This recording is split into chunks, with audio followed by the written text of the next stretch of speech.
معانا اتصال تليفوني من الصحفي بهاء فندي من الكويت. السلام الو. عليكم يا فندم. عليكم السلام ورحمه الله السلام وبركاته. عليكم. استاذ بهاء اهلا وسهلا بيك. ازي حضرتك يا استاذ امين؟ اهلا وسهلا، منورنا في برنامج الطير المسافر، البرنامج الخاص بالمغتربين خارج مصر. اهلا بيك مره تانية معايا، وتحياتي لكل الجاليه المصريه. وانا والله عايز اشكركم على البرنامج الجميل ده اللي بيهتم، يعني يعتبر البرنامج الوحيد اللي بيهتم بمشاكل المصريين في الخارج والغربه يا فندم. احنا يعني شهاده نعتز بيها، ويعني هذا البرنامج انشئ خصيصا من اجل حل هذه المشكلات، ومن اجل اسعاد المصريين، ومن اجل ايضا يعني تحسين صوره مصر الجميله قدام انظر العالم كله يا استاذ بهاء. والله احنا متابعين حضراتكم، فرحانين جدا بالبرنامج. الاستاذ امين والاستاذ ابتهال والقائمين على البرنامج كله والمعدين احنا بنشكرهم شكر خاص والله. ألف شكر لحضرتك وشهادة أعتز بيها.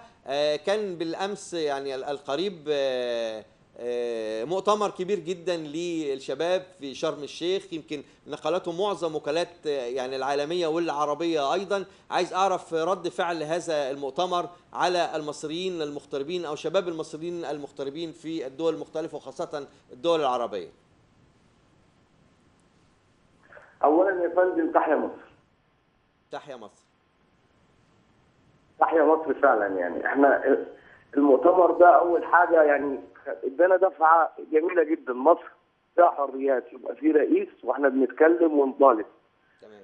مصر بتتقدم، او مصر بدانا نقف، بدانا العالم كله يشوف حاجات حلوه جوه. يعني الاعلام ادانا فتره ينقل السلبيات، بدانا نشوف في حريه راي، في حريه تعبير. مفيش دوله في العالم شباب هيقدر يتكلم بالجراءه دي قدام رئيس جمهوريه موجود بالطريقه دي، فاحنا بنحسب نفسنا عليها اولا كمصريين يعني. تمام.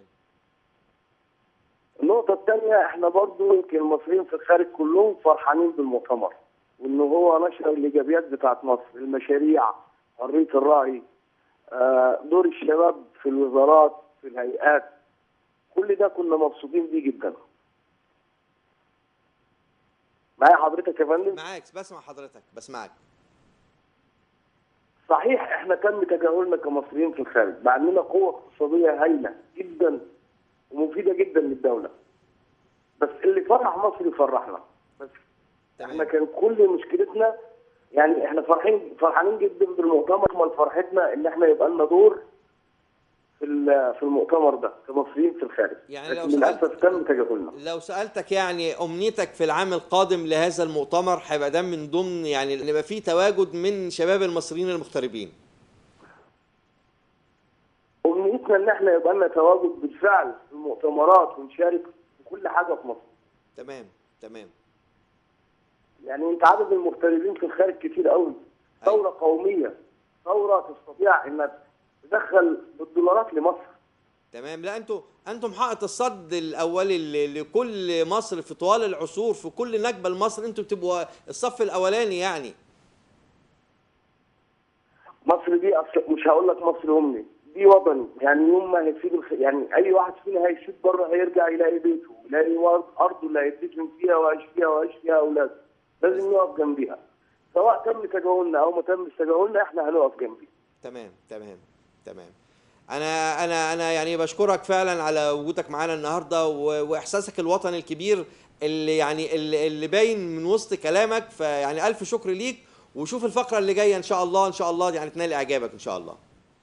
وانا والله بقول لك برضو